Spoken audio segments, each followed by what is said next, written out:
All right.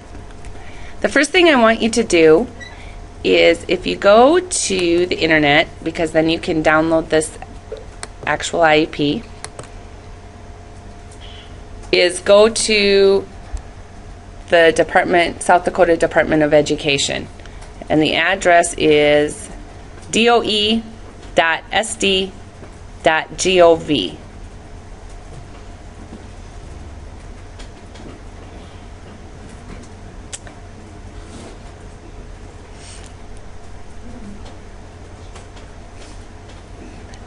And then across the tops, you'll see title programs, SPED, Head Start. Click on that.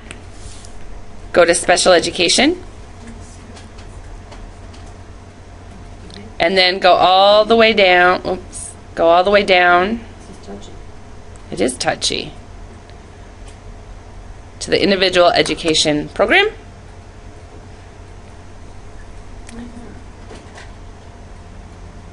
It is, you're just teasing me. And then you see IEP form, and you can open that up. I've already opened mine. Once you have it open,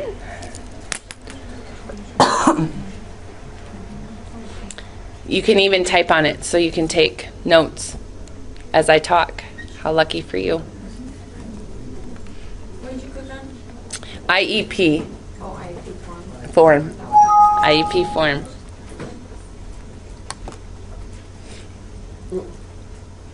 This is page 1 of the IEP. So we're actually seeing what a real IEP looks like. This is South Dakota's form, and it is the same throughout the state of South Dakota. Different states might have a little bit different forms. Different districts might tweak it a little. However, they all have the same components.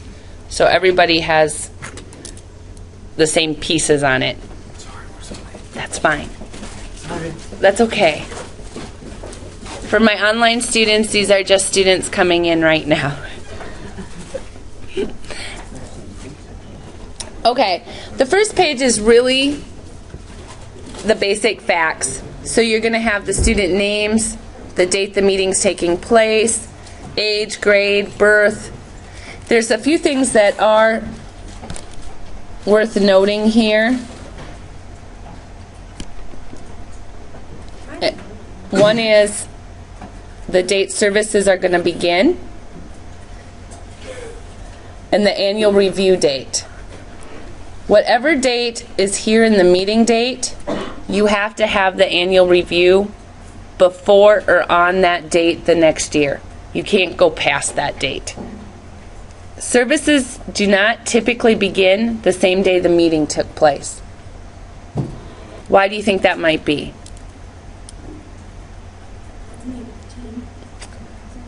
It's a process, exactly. So the team meets, including parents. You decide what we're going to have on the IEP.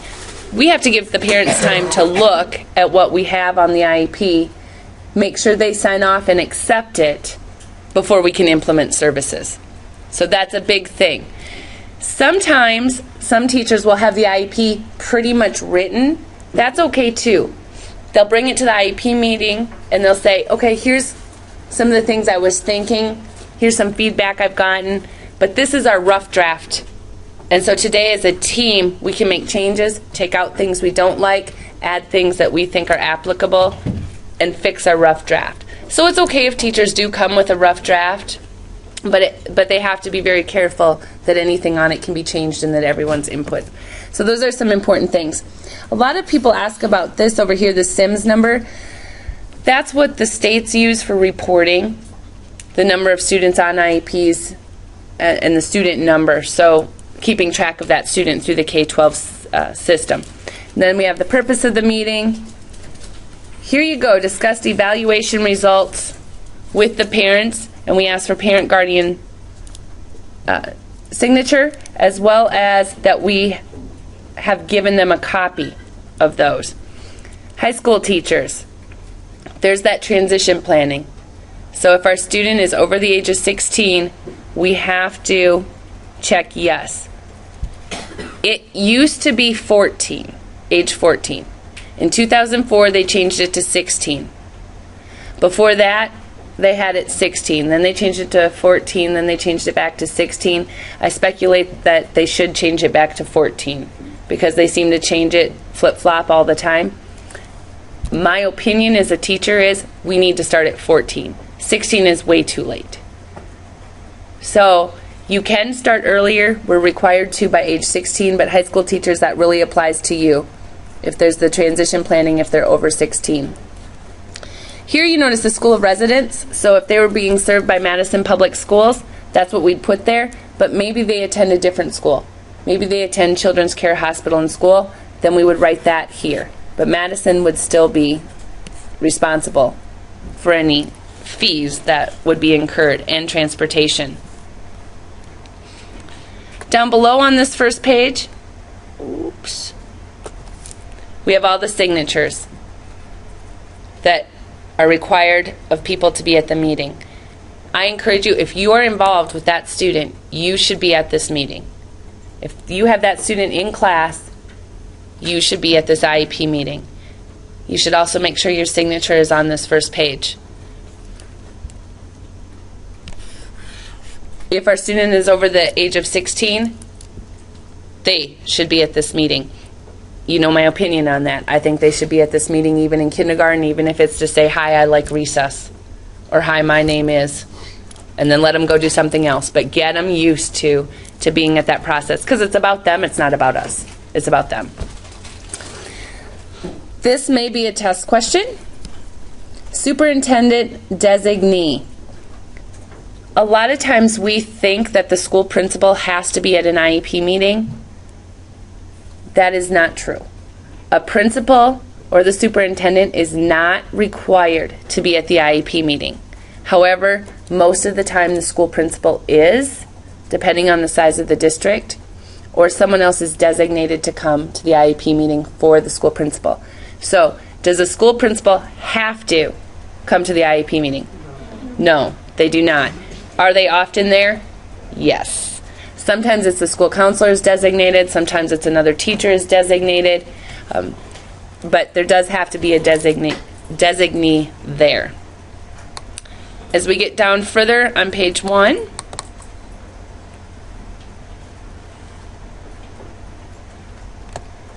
they're getting me a new mouse pad for my computer. And you can see why. There we go. Then we do the child count, so we actually check which box. What area did the student qualify under? Remember, there's 13 of them under IDEA. The total minutes of week in special education we put here, and then minutes in related services go down here. There's that placement.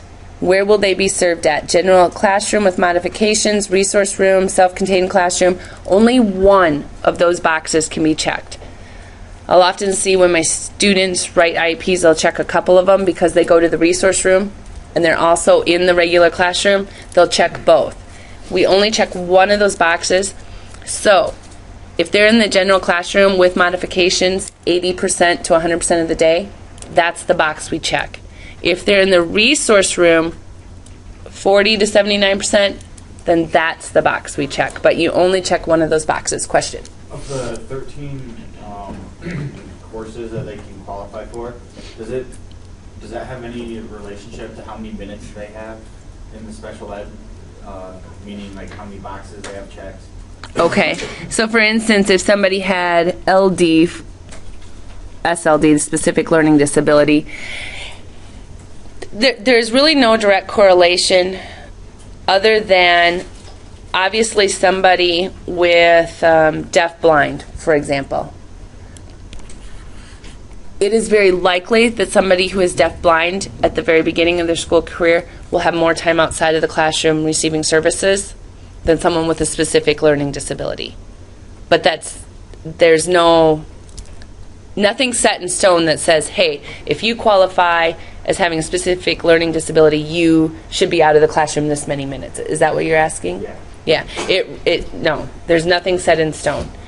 We go back to that least restrictive environment principle where, to the maximum extent appropriate, they should be in the classroom. Okay. Good question. Although individuals with more severe disabilities are more likely to have more time out of the classroom. It's more likely. And it depends on the school situation too. This page, you'll notice, is quite empty. And it won't be empty after you have the IEP meeting. This is called present levels of academic achievement and functional performance. It used to be called present levels of performance, which I thought was, in my opinion, much simpler, but they have now changed it to this big long name. We used to call it PLOP, present levels of performance, and now it's called PLAAFP, present levels of academic achievement and functional performance. Here's what goes in here. Keyword, present levels. Where is the student at right now? PE teachers, what are you seeing that student do right now in your class? Math teachers, what are you seeing? General education classroom teachers, music teachers, what are you seeing right now? What are we seeing in the academic areas? So this isn't where we say we want the student to be able to do this. This is where we say what the student is doing. Please be specific.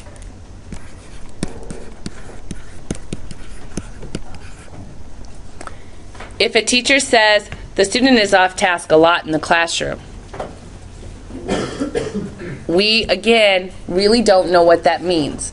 What do you mean by off task? Is the student getting out of their seat 10 times an hour? Is the student pinching their neighbor? Is the student reading other books in their desk? Is the student opening their desk? What do you mean by off task? Please be specific, and I'll tell you why it's important when we get to the goals and objectives. If something is specific here, it's really easy to make the IEP make sense, and when an IEP makes sense, then we're able to help students more. So be specific here. We must have information from parents on the IEP. What are you seeing at home? How much is your student reading at home? What types of materials is your student reading at home? What types of errors have you heard them make in their reading? Are they missing vowel, consonant, vowel words? What specifically? What are we seeing? You want as much information in here as possible, in my opinion, because that's a better IEP and keeps everyone involved. They have went to an IEP, and I've seen a lot of them out there, and I think the state actually recommends it, where they basically put strengths, which is very important. Always remember strengths. And they put challenges. And they just list a few things. You might get by with that in some states. I've seen things listed like math addition.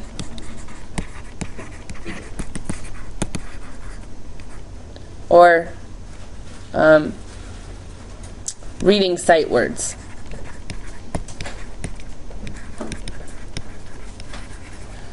Well, reading sight words, that's pretty clear, because if it's a challenge, then we know that we can work on sight words. But if you just put reading fluency, well, where are they reading it? How many words per minute are they reading? What types of words are they reading in that fluency type thing? Because my reading fluency is awesome when it's 3-letter short vowel words. I can cruise right along. But then you give me some of these encyclopedias, and my reading fluency is probably going to go down a little bit. So be as specific as you can.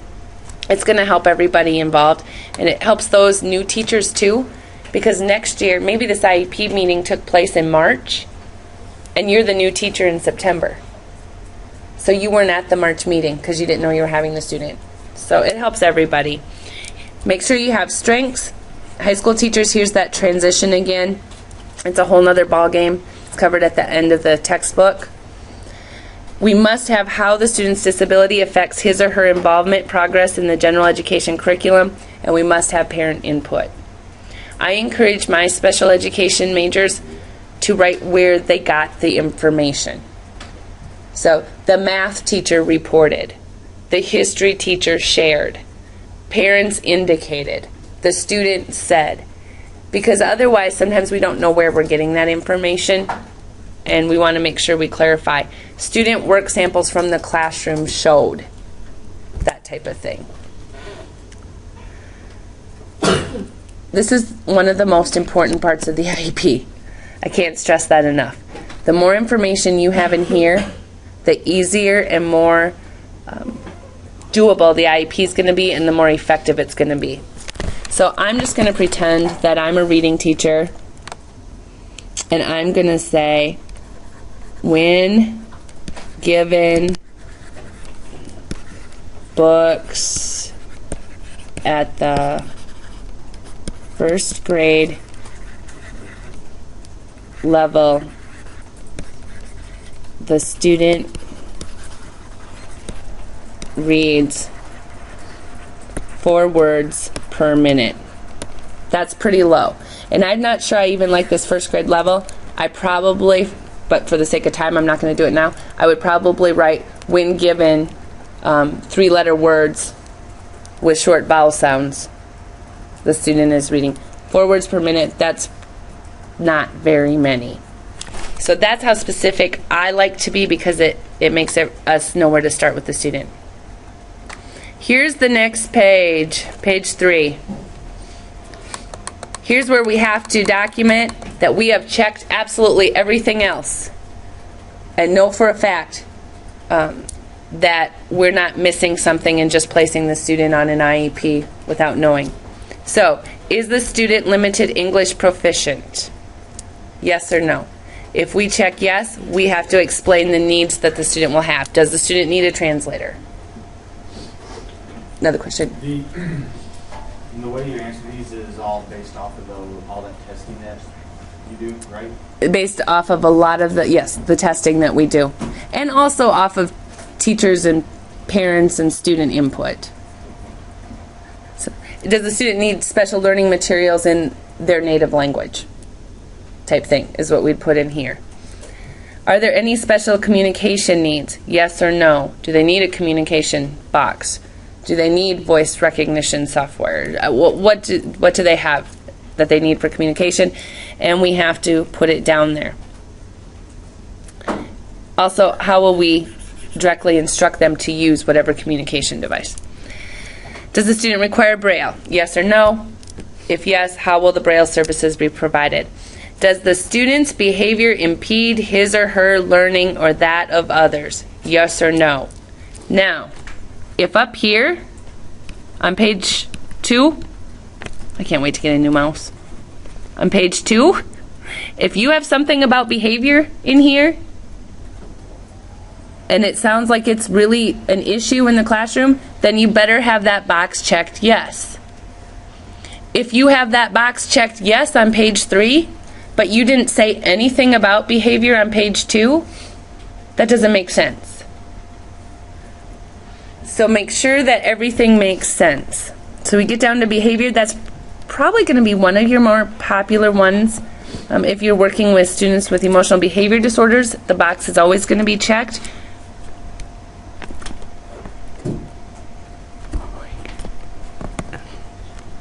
Okay.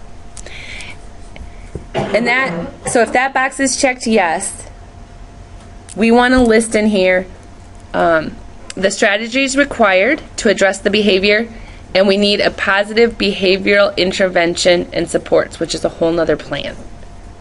So if that box says yes, there should be a positive behavioral intervention in place.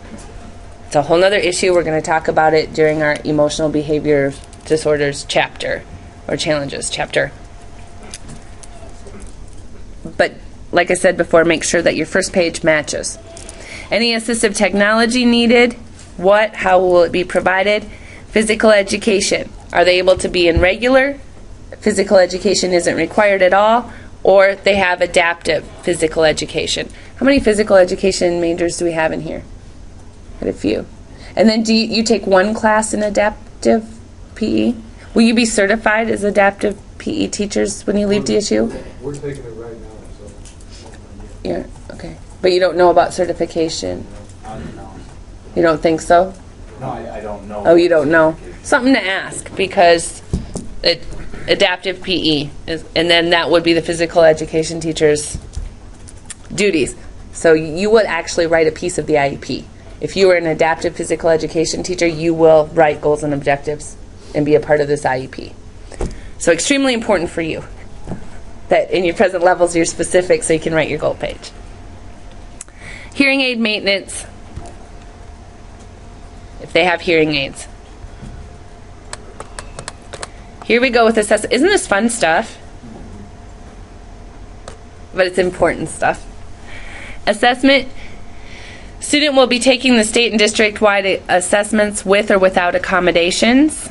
Student will be taking an alternate assessment. I will tell you right now that probably 99.9% of the time you are going to see box 1 checked. Because there has to be very, very, very strong justification for a student to take an alternate assessment.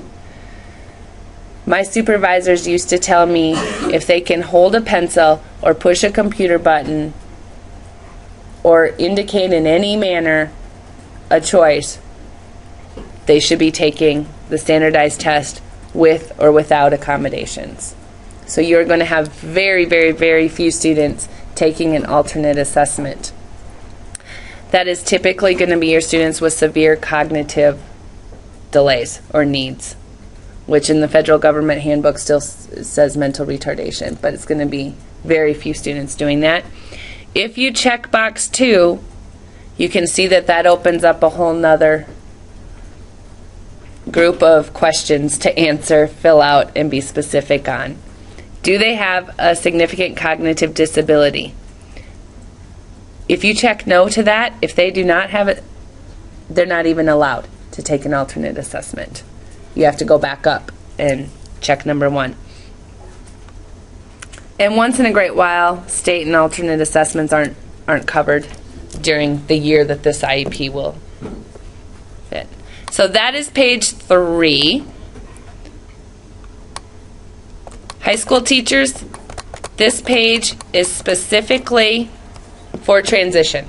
So this is specifically for those the law requires ages 16 and over. My opinion, you can still fill it out a little bit earlier as well. But this is where we're preparing those students for life after high school. And the law specifically states that we need to be doing that, and there's been a lot of emphasis placed on it that we need to do a better job of what we're doing, of getting these students ready for after high school. The statistics are alarming. When I teach the transition class, the number of students that are not employed after they leave high school, and the incomes of those that are employed, how low they are.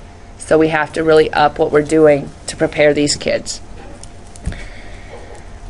They need to have an employment goal. When we fill out this page, it is written by the high school student. So it should say, I want to be a computer programmer. I want to be a veterinary assistant. I want to start my own daycare. But it is specifically what they're going to do for employment. I want to work at the automotive company fixing vehicles. Then we have to have their academic goals and objectives link back to their employment goal. So if they say, I want to be a veterinarian assistant, okay, what academic goals do we have in place that will help them be a veterinarian assistant? That type of thing. What education they need or training. They really want us to only fill out one of these, education or training. I still haven't quite wrapped my head around that, because I think there's a lot of professions out there where you need education and also some types of training, but they want one or the other. So what will they need to reach their employment goal, and where do they want to live? Do they want to live in an apartment? So things we'd see here is, I will live in an apartment with a roommate. I will live with my parents until I am 24 and graduate college. I will own my own house. So they have to start thinking about where they're going to live. Here is where we actually write every class they're taking for each grade level. And we hope that there's classes in this schedule that also match their employment. So we'll go back to that. I want to be a veterinarian assistant. Is there an animal science class that they could take as an optional course? That would make sense. If they say, I want to be a nurse, is there a science anatomy class in high school? Their biology class. So we'd want to see things in there. Also, we have to make sure that they graduate. And every school district, every state has certain graduation requirements. So do you see where this gets tricky? Because there's only like 7 hours in a day. And that's how come we have to tie it all together. Our transition textbook for SPED 417 actually says that it's extremely tricky to get everything in, but that special educators are an optimistic group of people. That's actually a sentence in the textbook. So it is interesting how we fit everything in. Transfer of parent guardian rights. This has to happen on or before the 17th birthday. This lets the parents know on or before the 17th birthday that when the student turns 18, they will be taking over control of the IEP. And we give the parents a year in advance notice, as well as the student. Why would that be important? So they can prepare. So they can prepare. They can probably have discussions at home about it. They can have more discussions at home about what's going to happen, how the student can do it. The other reason is if you have a student with really severe needs who the parents are afraid won't be able to be their own guardian or sign legal papers, that type of thing, the parents have a year to go to the court system and ask that they remain the guardians of the student after the student is an adult. Courts do not take that lightly. Very rarely is a parent granted permission to be the guardian unless in the case of a really, really severe need where the individual is unable to care for themselves and unable to make important decisions regarding their life. But courts are very careful about it. And they really lean towards the student. I mean, they really make sure that the student needs somebody to be their guardian before they grant parents permission to remain the guardian. Do you have a question about that? Isn't there a lot of kids that can't do that for themselves though? There's not a lot. Really? There's not a lot of kids. It usually is those really severe cognitive needs. But that's really a small portion. I can almost guarantee, there's always exceptions, I can almost guarantee, though, that a student with a learning disability, if their parents said, he or she just makes poor decisions and they're too young, and even when they're 18, we still think we should be the guardians, I can pretty much guarantee the court system is going to say, no, parents. No. You may not like or approve of the decisions your child's making, but they are a legal adult at the age of 18. They'll get...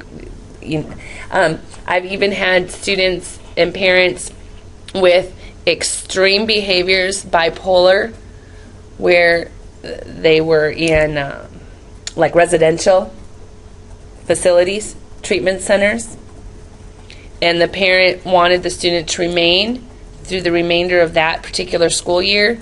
So they went to court and said, hey, I'd like to remain the legal guardian making the decisions. My child's going to turn 18 this school year, and I want them to stay in that residential facility until the end of the year. And the court systems has said no. So American court systems do not take away individual adult rights very easily. However, if you have a student that just is unable to, then the courts may grant the parent, or sometimes they'll grant it to somebody else, social services or something like that. But that's why that year is so important, because as most of you know, court systems are not real fast in America. So parents don't want to find out a week before that, what do you mean they're going to make their own decisions? What do you mean we don't have any say in it? Oh my goodness. Because they can't get it taken care of then. That's why that's so important. I got a question. What Yes. if the student wants them to still be their guardian and stuff like that? Like it's mutual. It's mutual. The student, I'm guessing unless of an extreme circumstance, and typically in an extreme circumstance, the student really isn't even going to be able to acknowledge that True. much, that the courts would still say no. And they'd say, hey, you're welcome to listen to your parents' advice. You're welcome to seek your parents' advice. You ask them what they think you should do, but then you go for you do it type thing. Does that make sense? Any questions up to this point on the IEP? Are you excited about IEPs? Yes, good. Somebody said yes. They really are. They're so beneficial if they're done correctly. And here we go on to more high school students, or teachers for the high school students. This is the transition services. So here's where we write everything we're going to do to help them make the best of their life after high school. What are we going to do? Instructions for activities. How many of you went to job fairs or college fairs? That type of thing. Math. Did anybody go to like speech competitions? I know there's math team. There was math team at our school. They went to math team competitions. Joined the math team. Anything like that would be in here as an activity. Here we put who is responsible for that to happen, the date that it's supposed to start, and when it actually got completed. So it might be take a math tutoring class on Monday nights through the community center. Who's responsible? Well, that would probably be the student and the parent, right? Because we can't control what they do. When do they start? When did they complete it? And that's why the students involved and the parents are involved in writing this plan. Any related services, community experiences, employment, and what they're going to do after high school for living, acquisition of daily living skills, if appropriate, and functional vocational. And I should back up a little bit. Most of you, for instruction activities, you did a list of things. It's the things that you did. How many of you took the ACT? That would be listed here. If we looked back at their employment goal, and their employment goal required further education, I want to be a nurse, then obviously it would be education. I will attend whatever college for the nursing degree. Then we would have take ACT, apply to college, fill out financial aid, all those things that you did. Question? I have a dumb question. I'm sure it's not. I'm confused, like, so is every kid with a special need, do you have to fill out an IEP? I'm talking like, Yes. Every student who qualifies as having a disability in one of those 13 categories has to have an IEP. Does that mean that we have students who don't qualify for special education that need extra assistance? Yes. Can they have an IEP? No. You can certainly do your own plan. Question? So if they're just like dyslexic, do they have an IEP? If somebody has dyslexia, do they have an IEP? Only if it negatively affects their educational performance. And we do all that testing, remember? And it shows that they are not where they should be according to their ability. Or in RTI, they're not catching up.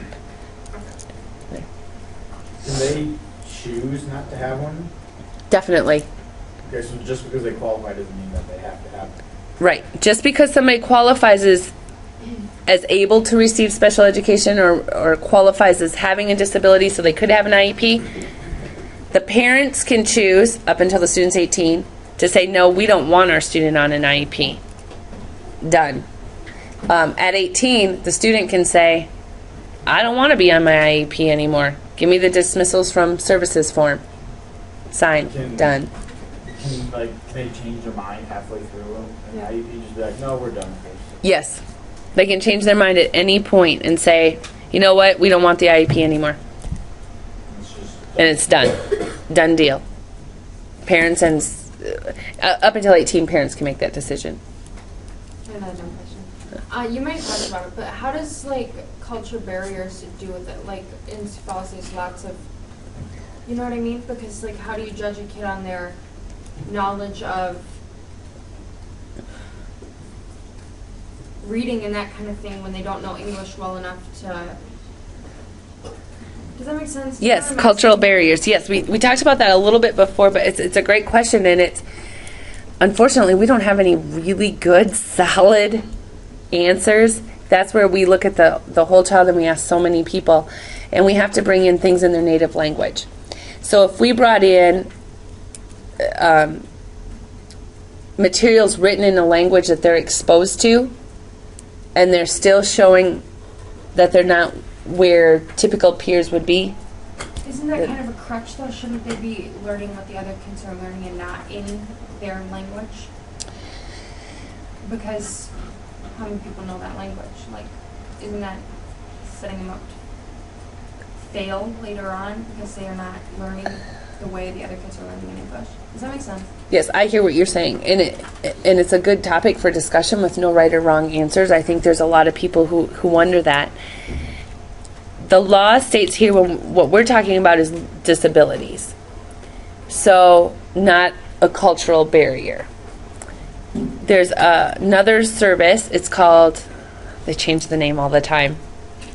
I think it's ELL now, English Language Learners, because it used to be a couple other things, but it's ELL, English Language Learners, who work specifically with those students. So those teachers work with those students on learning the English language, if that's what we're talking about, or whatever language. And then if those teachers start to feel that, I think there's a disability that's going on with this student, they may refer them to special education.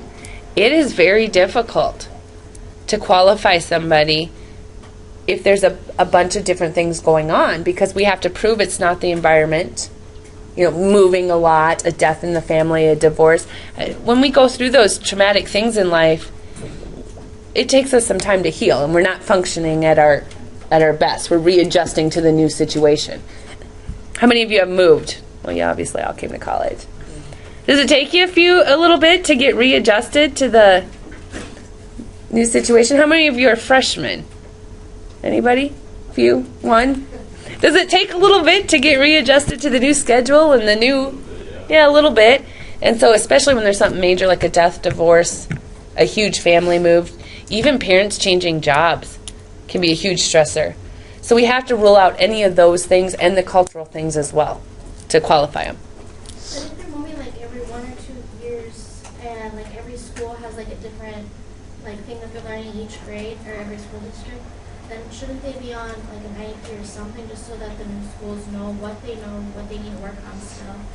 I mean, it's not their fault that their parents are moving or that they're moving around, or even if they're in foster care and they're just moving and moving. I mean, shouldn't they be on something then? There's usually some type of plan. They may be on an IEP because some school district may have done all of the assessment and been able to rule out the environment. And so the student's already on an IEP. So if they change districts, the IEP goes with them. However, sometimes when they change states, do you remember we looked at that and I said different states have a little bit different criteria? I mean, it's all similar, but sometimes they'll qualify in one state and not another state. And that gets awkward too. So then the new state has to reassess. But they might use information from the previous school that says, hey, the previous school ruled out environmental factors, the previous school ruled out cultural differences, ruled out language differences. So we're going to use that information. So if a student's on an IEP, it's very likely they'll remain on an IEP when they move. That initial IEP is the one that is tricky because we want to make sure that we've ruled out all other We don't want to place somebody as having a disability if it's really just a cultural difference. Well, no, I mean, I'm just saying though that if they're going to be moving around that much because of things that are happening, I mean, they're naturally going to fall behind. Shouldn't we be doing something to make sure that they stay caught up with, people their age? Right.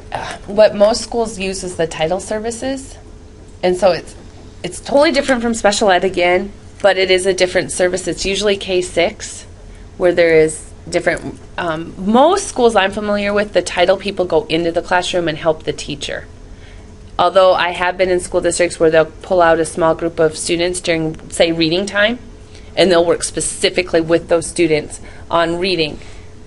However, it's the same content that's being covered in the classroom.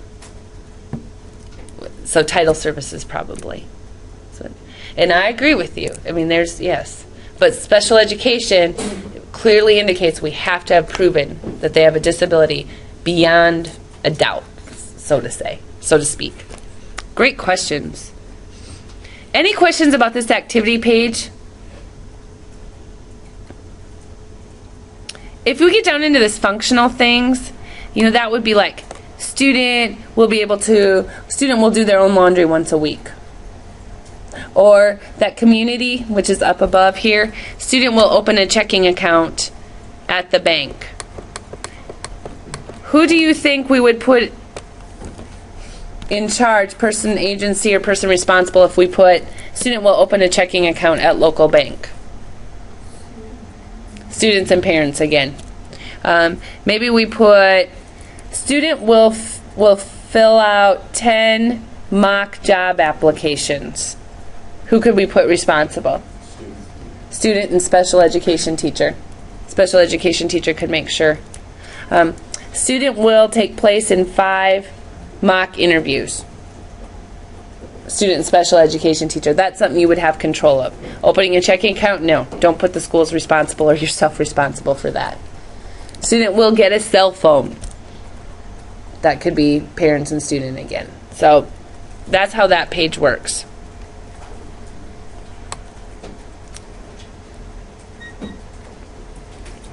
Here's our big one, educational goals and objectives. Oh, we'll do this later.